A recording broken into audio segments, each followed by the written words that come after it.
Hi ಎಲ್ಲರಿಗೂ.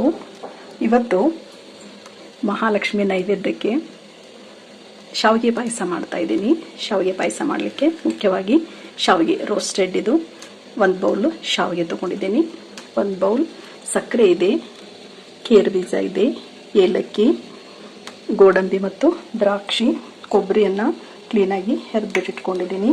ಇಲ್ಲೇ ಬಾದಾಮ್ ಬದಲಾಗಿ ನಾನು ಬಾದಾಮ್ ಪೌಡ್ರನ್ನು ಇಲ್ಲೇ ಯೂಸ್ ಮಾಡ್ತಾ ಇದ್ದೀನಿ. ಹೌದಾ, ಇದು ಆಲ್ರೆಡಿ ರೋಸ್ಟೆಡ್ ಇರೋದ್ರಿಂದ ಮತ್ತೆ ಇದನ್ನು ಹುರಿಯೋ ಅವಶ್ಯಕತೆ ಇಲ್ಲ. ಆದರೂ ಡ್ರೈ ಫ್ರೂಟ್ಸ್ನ ತುಪ್ಪದಲ್ಲಿ ನಾನು ಫ್ರೈ ಮಾಡ್ತೇನಲ್ಲ, ಆವಾಗ ಶಾವಿಗೆನೂ ಸಹಿತ ಸ್ವಲ್ಪ ಬಿಸಿ ಮಾಡ್ತೀನಿ. ಇಲ್ಲಿ ನಿಮ್ಗೆ ಎಷ್ಟು ಬೇಕೋ ಅಷ್ಟು ತುಪ್ಪವನ್ನು ಒಂದು ಬಾಣಲೆಯಲ್ಲಿ ಬಿಸಿ ಇಟ್ಕೊಳ್ಳಿ. ತುಪ್ಪ ಈ ಥರ ಪಿಂಗಾಣಿ ಇದರಲ್ಲಿ ನಾವು ಪಾತ್ರೆಯಲ್ಲಿ ಹಾಕಿದ್ದೀವಿ ಅಂತ ಹೇಳಿದ್ರೆ ತುಂಬ ಚೆನ್ನಾಗಿರುತ್ತೆ. ತುಪ್ಪ ಬಿಸಿ ಆದ ನಂತರ ನಾವು ಎತ್ತಿಟ್ಕೊಂಡಿರೋ ಡ್ರೈ ಫ್ರೂಟ್ಸನ್ನು ಇಲ್ಲಿ ಸೇರಿಸ್ತಾ ಹೋಗ್ತೀನಿ.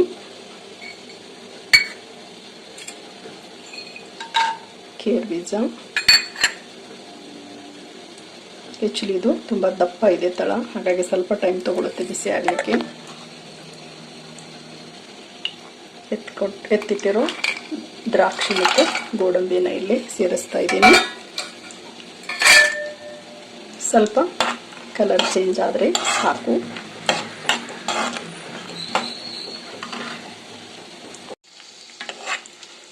ನಾವು ಹಾಕಿರೋ ಡ್ರೈ ಫ್ರೂಟ್ಸು ಇಷ್ಟು ಕಲರ್ ಚೇಂಜ್ ಆದರೆ ಸಾಕು. ಇವಾಗ ಎತ್ತಿಟ್ಕೊಂಡಿರೋ ಶಾವಿಗೆನ ಇದಕ್ಕೆ ಸೇರಿಸ್ತಾ ಇದ್ದೀನಿ. ಆಲ್ರೆಡಿ ಇದು ರೋಸ್ಟೆಡ್ ಶಾವಿಗೆ, ಹಾಗಾಗಿ ಹೆಚ್ಚಿಗೆ ಇದನ್ನು ತುಪ್ಪದಲ್ಲಿ ಹುರಿಯೋ ಅವಶ್ಯಕತೆ ಇಲ್ಲ. ಜಸ್ಟ್ ಒಂದು ಚೂರು ತುಪ್ಪದ ಜೊತೆ ಇದು ಮಿಕ್ಸ್ ಆದರೆ ಸಾಕು.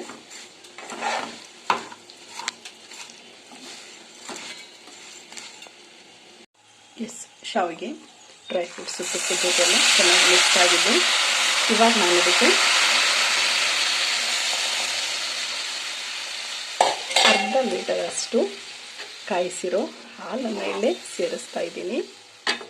ಇದು ಚೆನ್ನಾಗಿ ಒಂದು ಕುದಿ ಬರಬೇಕು. ನಾವು ಇವಾಗಲೇ ಸಕ್ಕರೆ ಸೇರಿಸ್ಬಿಟ್ಟಿವಿ ಅಂತ ಹೇಳಿದರೆ ಏನಾಗಲ್ಲ, ಶಾವಿಗೆ ಚೆನ್ನಾಗಿ ಅದು ಬೇಯೋದಿಲ್ಲ. ಹಾಗಾಗಿ ಒಂದು ಕುದಿ ಬಂದ ನಂತರ ನಾವೇನು ಮಾಡೋಣ, ಸಕ್ಕರೆ, ಏಲಕ್ಕಿ ಪುಡಿ ಅದನ್ನೆಲ್ಲ ಉಳಿದ ಸಾಮಗ್ರಿಗಳನ್ನು ಇದಕ್ಕೆ ಸೇರಿಸೋಣ.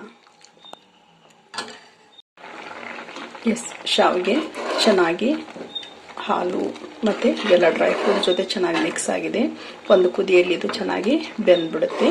ಲಾಸ್ಟ್ ಸ್ಟೆಪ್ಪಲ್ಲಿ ಇವಾಗ ನಾವು ಇದಕ್ಕೆ ಕೊಬ್ಬರಿ ತುರಿ ಏನು ಇಟ್ಕೊಂಡಿದ್ವಲ್ಲ, ಕೊಬ್ಬರಿ ತುರಿಯನ್ನು ಸೇರಿಸ್ತಾ ಇದ್ದೀನಿ.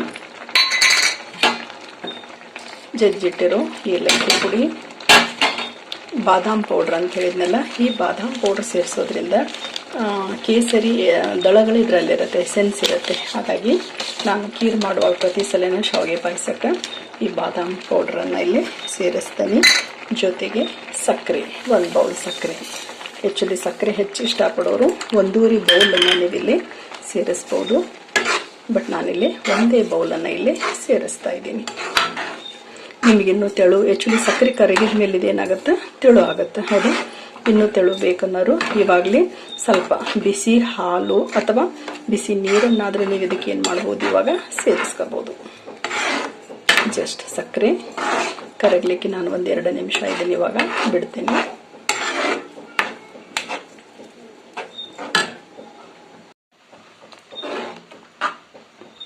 ಇವಾಗ ಸಕ್ಕರೆ ಎಲ್ಲ ಚೆನ್ನಾಗಿ ಕರಗಿದೆ.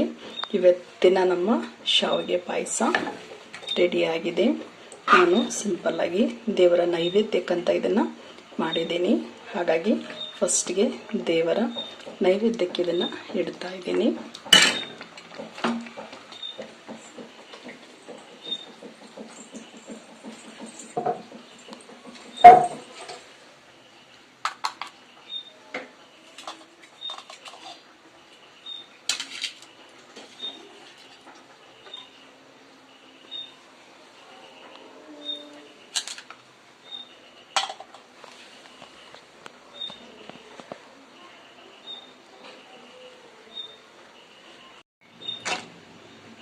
ಇಲ್ಲಿ ಸಕ್ಕರೆ ಬೇಡ ಅನ್ನೋರು ಬೆಲ್ಲವನ್ನು ಸಹಿತ ನೀವು ಸೇರಿಸ್ಕೋಬಹುದು, ಮತ್ತೊಂದಿಷ್ಟು ಹಾಲಾದರೂ ಇಲ್ಲಿ ಸೇರಿಸ್ಕೋಬಹುದು.